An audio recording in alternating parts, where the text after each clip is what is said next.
Voilà, bonjour, bienvenue à tous ceux qui nous rejoignent actuellement sur le Midest pour la dernière journée, hein, je le disais tout à l'heure, ça passe vite.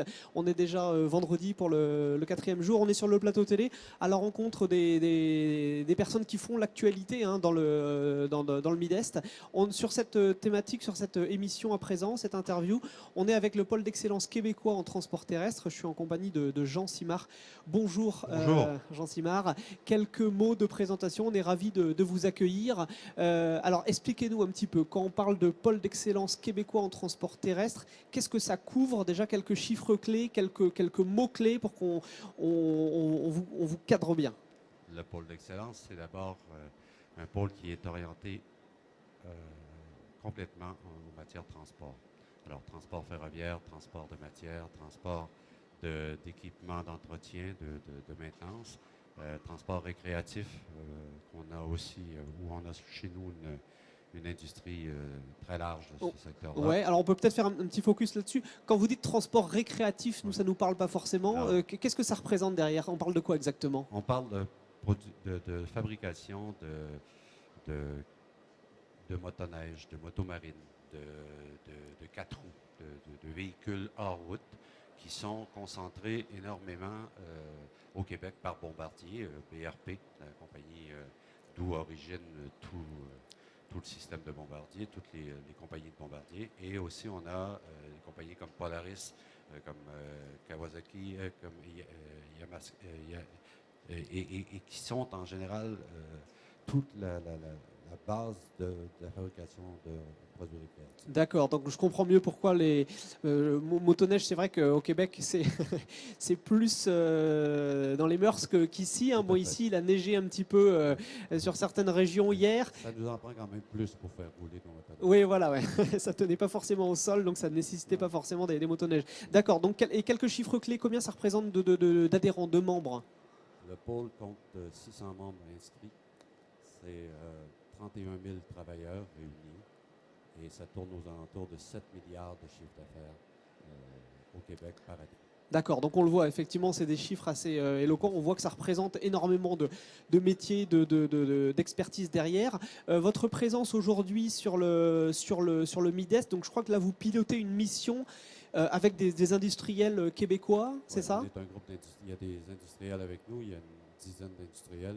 Il y a aussi des représentants gouvernementaux qui sont là, qui accompagnent ces industriels sur l'exploration de plusieurs missions, mais entre autres le Toll Show, le Toll et MEDES, où il y a beaucoup d'intérêt de nos manufacturiers à voir les nouvelles technologies, comment on fait les choses ici, ce qui est exportable, là où on peut relier les technologies ou même les importer, histoire de ne pas toujours recommencer le tout.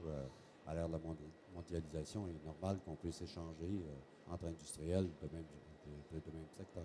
D'accord, donc ces industriels, ils viennent pour trouver de l'information, trouver des partenaires, nouer voilà, Oui, des le but. partenariats, être au fait des innovations. C'est un peu tous les objectifs de la mission, c'est Oui, ça? tout à fait.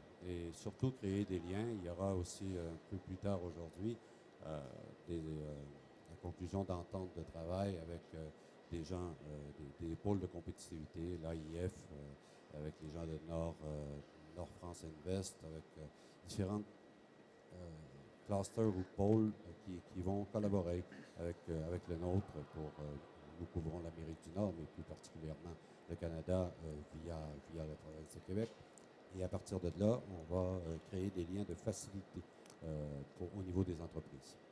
D'accord, faciliter effectivement les liens. Vous, au sein donc du pôle d'excellence québécois en transport terrestre, je le rappelle, l'objectif, c'est vraiment d'accompagner les entreprises pour pas qu'elles fonctionnent un peu dans leur coin, mais c'est vraiment d'essayer de mutualiser les expériences, favoriser des économies d'échelle pour que... Tout à fait. c'est ça, hein? Tout à fait. On est des facilitateurs, en fait, de contact avec les pôles qui sont installés en Europe. Puis, c'est beaucoup plus facile d'orienter les industriels qui ont des besoins. Alors, on communique directement avec les pôles ici, les clusters.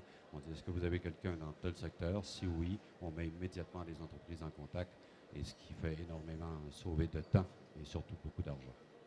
Aujourd'hui, les enjeux à l'heure de la mondialisation, où tout va plus vite, où les échanges sont effectivement planétaires, qu'est-ce qui va faire la différence pour, on sait que tous les marchés sont très, très concurrentiels, pour continuer à exister, pour se développer, ça passe par quoi? Ça passe par de la collaboration aujourd'hui entre industriels? Oui, surtout avec des petites et des moyennes entreprises. C'est la solution idéale parce que sinon on va se faire rattraper par des grandes compagnies, beaucoup par le secteur de l'Asie.